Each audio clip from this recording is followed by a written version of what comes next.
Nice to see you again. Are you ready to learn a new topic today? Okay, that's good.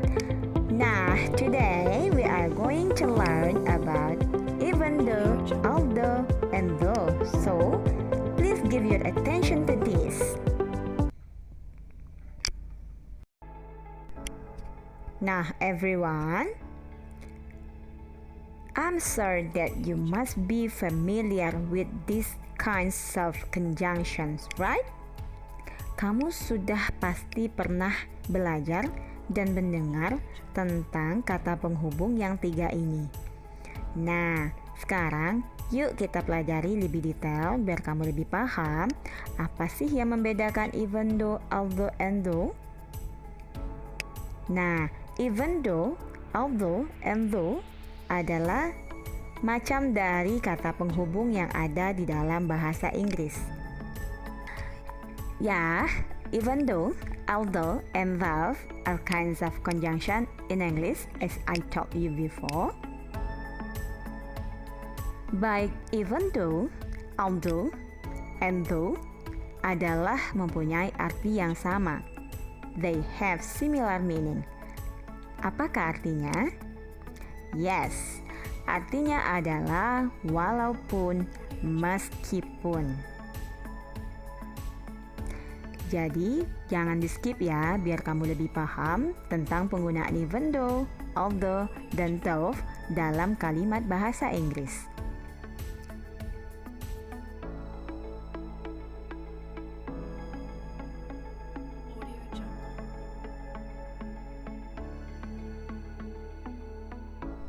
Nah, even though, although, and though digunakan untuk menunjukkan contrary.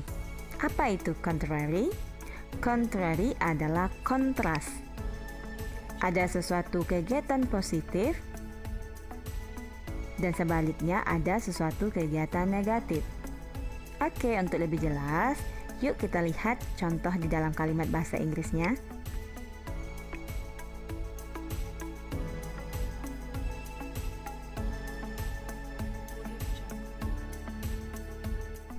Nah, untuk melihat tingkatannya dalam kalimat, yuk kita lihat artinya apa sih even though, although, and though itu.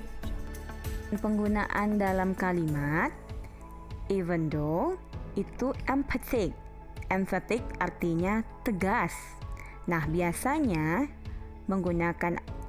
apabila suatu kalimat menggunakan kata penghubung even though, itu lebih kontras kelihatan. Nanti kita lihat dalam contoh kalimatnya ya. Sedangkan although neutral. Dalam kalimat itu netral, tidak terlalu terlihat kontrari atau kontrasnya. Sedangkan yang terakhir though ini sering digunakan untuk menghubungkan sesuatu yang kontras, namun sifatnya informal atau santai. Nah, lagi-lagi nanti kita perhatikan di dalam contoh kalimat biar kamu lebih paham. Oke, kita lihat patternnya atau pola dalam membuat kalimatnya. Seperti yang sudah Mem sampaikan di depan, even though, although, and though mempunyai arti yang sama dan penggunaan yang sama di dalam kalimat bahasa Inggris. Artinya apa? Meskipun, walaupun. Cuma dalam perbandingannya, dia mempunyai tingkatan di mana even though itu lebih terlihat kontrarinya atau kekontrasan antara negatif dan juga positifnya. Sedangkan although lebih netral.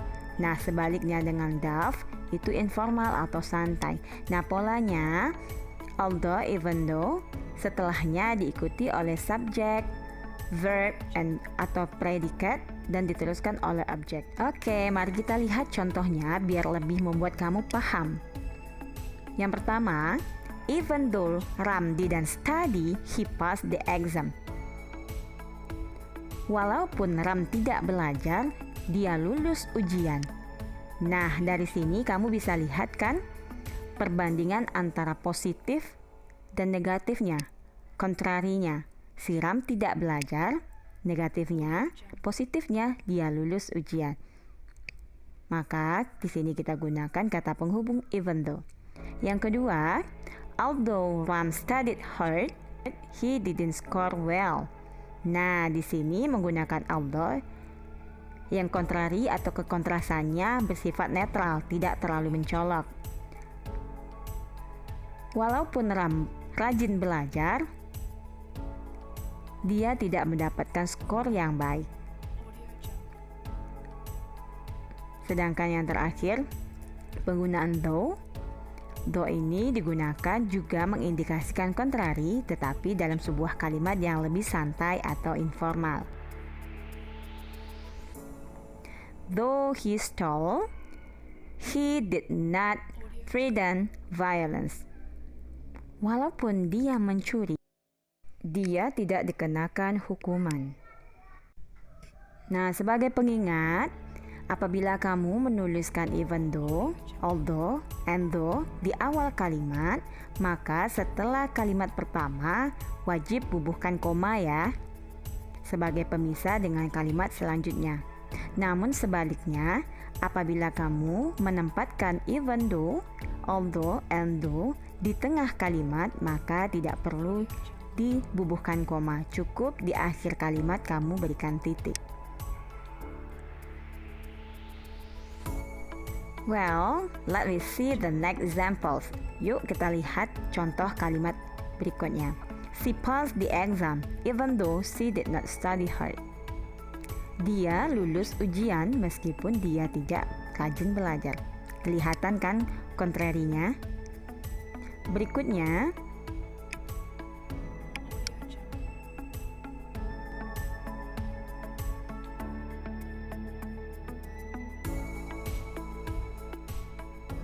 nah, selanjutnya, my mother cooks food although we do not eat.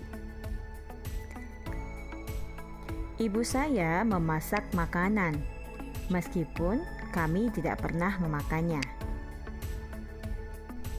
Well, we come to the last example. My mother never calls me, she miss me love. Yang artinya, ibu saya tidak pernah menelpon saya, dia rindu saya meskipun. Nah, even though dan although hanya bisa diletakkan di akhir dan di tengah kalimat, sedangkan though bisa diletakkan di awal, di tengah, dan di akhir kalimat. Semoga mengerti ya. Okay students, this is the text you have to